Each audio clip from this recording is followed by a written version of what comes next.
Hello friends, my name is Aiden and welcome back to another video.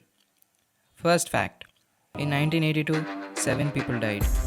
It was at this point, early October of 1982, that investigators made the connection between the poisoning deaths and Tylenol, the best-selling non-prescription pain relievers sold in the United States at that time.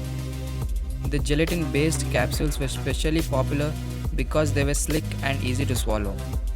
Unfortunately, each victim swallowed a Tylenol capsule laced with a lethal dose of cyanide.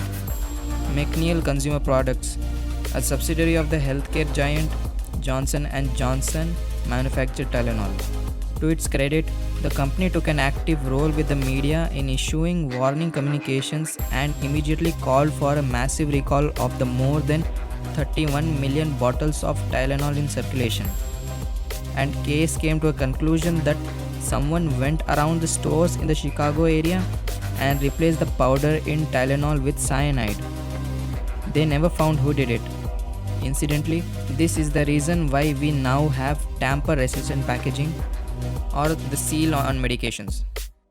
Second fact, how the word hello came into existence. The use of hello as a telephone greeting has been credited to Thomas Edison. According to one source, he expressed his surprise with a misheard hello.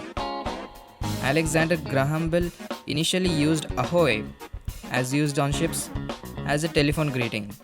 However, 1877, Edison wrote to T.B.A. David, president of the Central District and Printing Telegraph Company of Pittsburgh. By 1889, Central Telephone Exchange operators were known as the Hello Girls because of the association between the greeting and the telephone. Third fact, the word dude. The word dude originated in the 1800s as an insult to men overly concerned with the latest fashion trends. Dude is an American English slang for an individual, typically male. From the 1870s to the 1960s, dude primarily meant a person who is dressed in an extremely fashionable manner. A man who places particular importance upon physical appearance, refined language, and leisurely hobbies, pursued with the appearance of nonchalance in a cult of self. A self-made man who strove to imitate an aristocratic life despite coming from a middle-class background, especially in the late 18th and early 19th century Britain. In the 1960s, dude evolved to mean any male person, a meaning that slipped into mainstream American slang in the 1970s.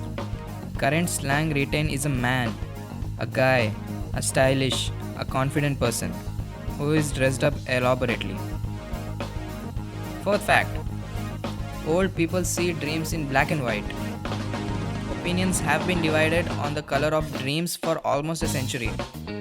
Studies from 1915 through to the 1950s suggest that the vast majority of dreams are in black and white. But tides turned in the 60s, and later results suggested that up to 83% of dreams contain color. Since this period also marked the transition between black and white film and TV and widespread Technicolor. An obvious explanation was that media had been priming the subject's dreams, but differences between the studies prevented the researchers from drawing any firm conclusions. Only 4.4% of under 25's dreams were black and white. The over 55s who had access to color TV and film during their childhood also reported a very low proportion of just 7.3%. But the over 55s who had only access to black and white media reported dreaming in black and white, roughly a quarter of the time. Fifth fact, gold is scarce resource, right? No, not at all. Do you know that there is so much gold in the earth's core that if you somehow found a way to extract all of the gold from the bubbling core of our lovely little planet, you would be able to cover all of the land in a layer of gold up to your knees. Yes, it is estimated that this gold could be worth more than a quintillion. At present, we have gold cap worth $7.4 trillion. Do you know, dead people can get goosebumps. The reason behind this is, after a person dies, the chemical adenosine triphosphate, which provides the energy to the cells, depletes and lactate builds up in the muscles. This process causes the muscles to stiffen, thereby triggering rigor mortis. As part of rigor mortis, the rectus pilae muscles also stiffen, giving rise to goosebumps. Question time: which is the largest pizza in the world? That is it for today, guys. Make sure to hit a like and subscribe. Bye.